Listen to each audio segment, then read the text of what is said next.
These 10 most iconic guitarists that don't use a pick proves you don't need one to reach greatness.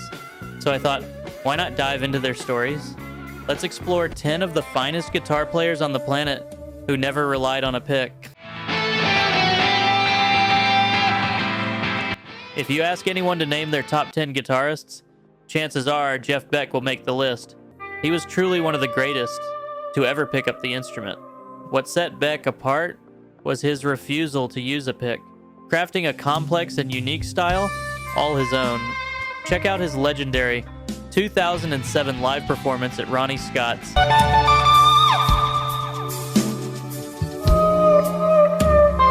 And here's the wild part. Both Eric Clapton and Jimmy Page were in the audience that night. Think about it. Being so brilliant that two of the greatest guitar players alive showed up just to watch you play. And David Gilmour from Pink Floyd had this to say about Jeff Beck. You have a favorite guitar player? I have lots of favorite guitar players. So if you had to pick out one that stands out right now? Probably the person who I have admired the longest and the most consistently is Jeff Beck. Imagine being the favorite guitarist of the man who played the solo in Comfortably Numb. Jeff Beck was without a doubt one of the greatest to ever hold a guitar.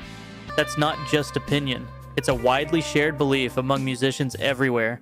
From beginners to seasoned pros, the respect is universal. And that's exactly why his style is nearly impossible to copy or recreate. We simply don't have that Jeff Beck touch because it's unreal to think he could do all of that without even using a pick.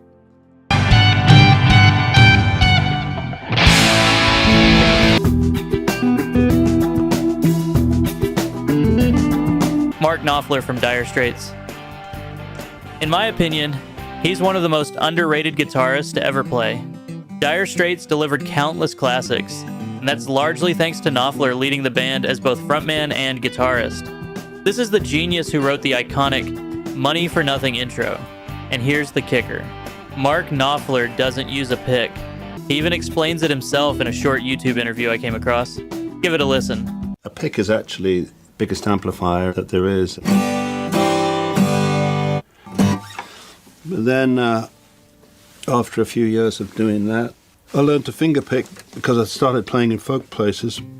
It's always fascinating to hear how a player creates their style. As Knopfler says, every guitarist develops their own sound, and he shows exactly how he built his without a pick. To me, that makes him one of the most underrated yet brilliant guitarists of all time.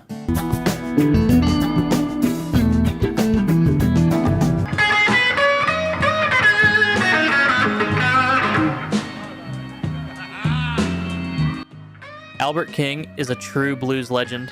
Along with B.B. King and Freddie King, he's remembered as one of the three kings of the blues guitar.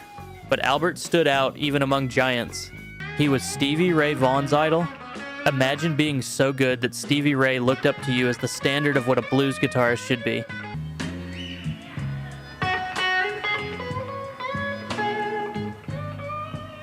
Albert's style was completely his own.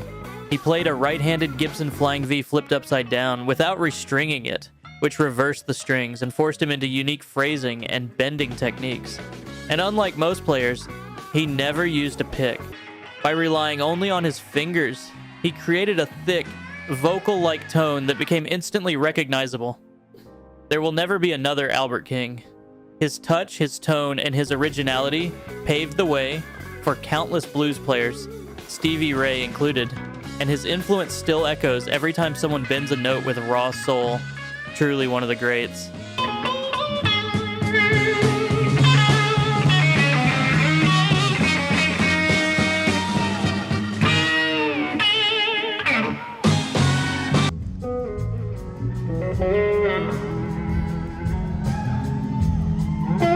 For me, Derek Trucks easily ranks among my top 10 guitarists ever. His playing has a soulful, almost vocal quality that feels alive. I've honestly never heard anyone make a guitar sound like it has that much raw, expressive attitude.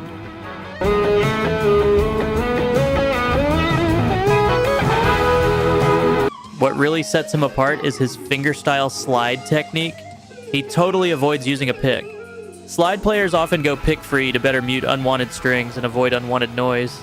and fingerstyle gives him far more control over tone and expression. It's not just about technique. Playing with your fingers delivers a warmer, more organic sound, complete with snaps, pulls, and nuances that you simply can't get with a pick. Add to that his use of open E tuning, perfect for slide, and you've got a sonic playground tailored to his touch. He manipulates his tone through his fingers and guitar controls, not effects pedals, resulting in tone that feels both pure and deeply expressive. I truly believe we'll never see another Derek Trucks. His approach is so personal and nuanced, impossible to imitate, yet awe-inspiring to hear.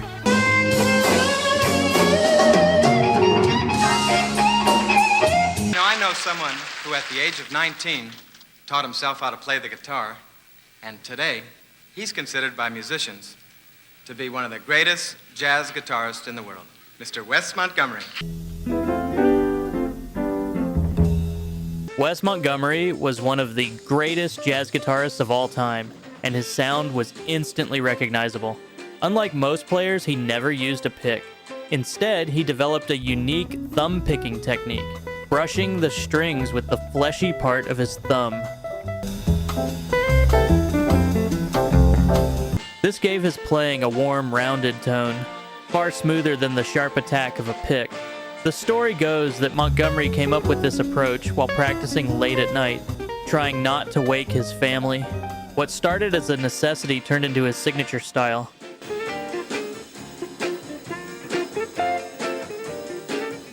He built entire solos this way, often beginning with single-note lines, moving into octaves, and finishing with rich chords, a structure that became his hallmark. Wes Montgomery is one of the earliest well-known examples of a guitarist rejecting the pick and still reaching worldwide acclaim. His touch changed jazz forever, and his influence can still be heard today.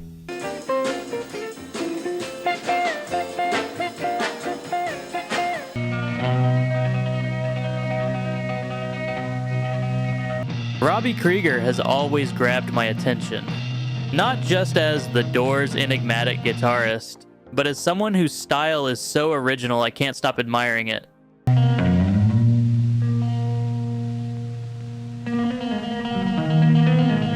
What's wild is how he did virtually everything fingerstyle.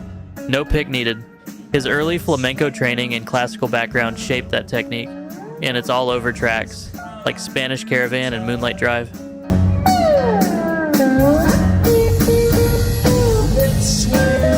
When I listen to his slide lines, there's this spooky modal vibe, long swoops into and out of notes, blending blues with flamenco, and even Indian influences. He wasn't going for cliches. He was weaving together modes and phrases you didn't expect in rock guitar. The way he finger-picked without a plectrum gave him unique control over muting and tone that just added to that haunting, fluid sound. Robby Krieger's approach to fingerstyle and slide playing became a defining part of the Doors' unmistakable sound.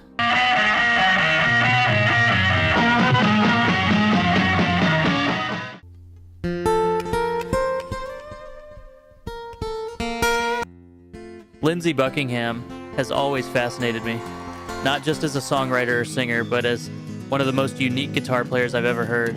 He grew up playing by ear, drawing from folk and even classical influences, and just never picked up a pick. Instead, he developed this beautiful fingerstyle approach, strumming and plucking with his fingers in a way that feels so natural yet so different from anyone else. The way that you play the guitar seems to be completely unique. You didn't use a pick. No. You actually used your fingers. It began as a kind of a Travis pick. After Merle Travis. After Merle Travis. Yeah. What I love is how his technique lets him play rhythm, melody, and bass all at once. His thumb keeps that steady bass line going while his fingers dance across the strings. Listen to Never Going Back Again, and you'll hear exactly what I mean.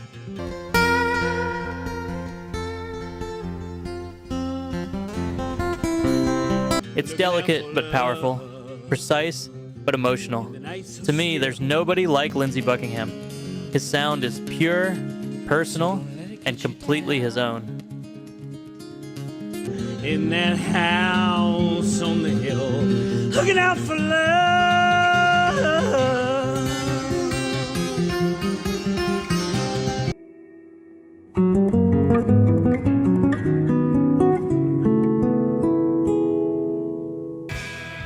Now this is the youngest guitarist in this video, Matteo Mancuso. Born in 1996 in Palermo, Italy, he's already being called the future of electric guitar. What makes him so extraordinary is that he never uses a pick. Instead, he's developed a right-hand technique.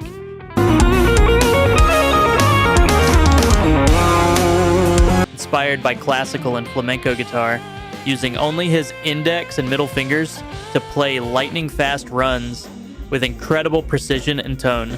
I'll never forget the first time I saw him, his trio snips playing The Chicken on YouTube. The clarity, the groove, and the sheer speed without a pick were jaw-dropping. Since then, he's released his debut album, The Journey, and performed worldwide, blowing away both fans and legends alike. Steve Vai calls him the future of electric guitar. Joe Bonamassa says it would take lifetimes to catch up with him. And Al Di Meola simply put it, absolutely mind-boggling.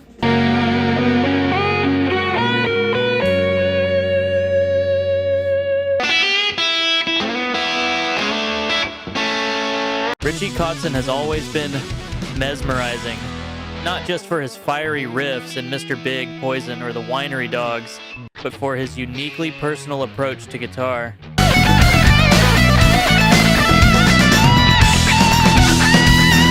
Around 2007, he made a defining choice. He stopped using a pick completely and has played solely with his fingers ever since. That move reshaped his tone, giving his legato-heavy fusion of rock, blues, soul, and jazz funk a more organic, tactile quality.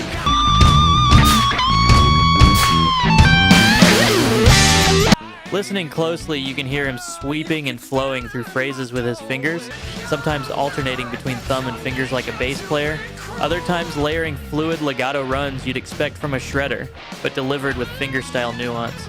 He's not just pulling licks off with speed either. There's real soul in every bend, every note, because he's connecting directly, but with his skin, not plastic. It's an approach that underpins everything he plays, and it's absolutely riveting.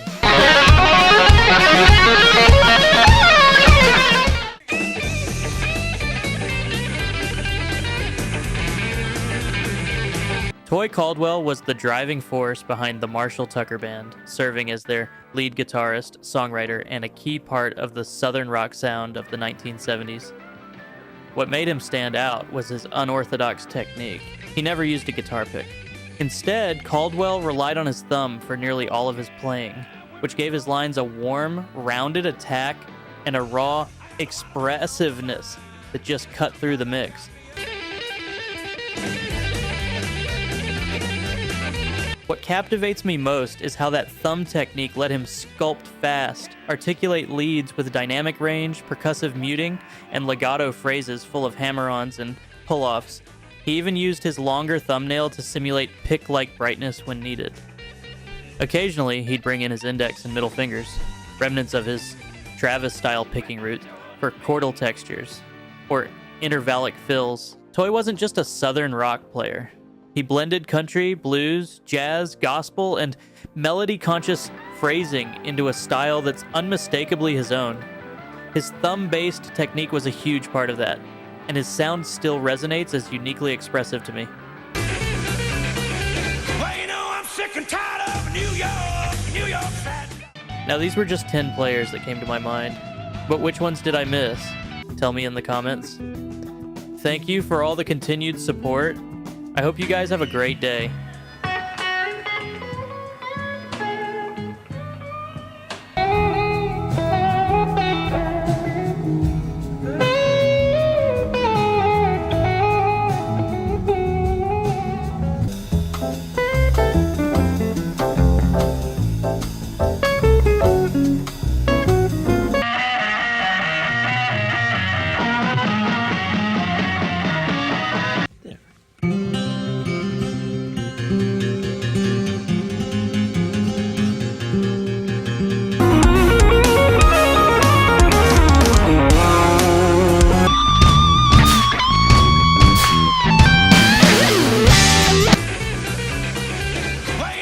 Sick and tired of New York, sad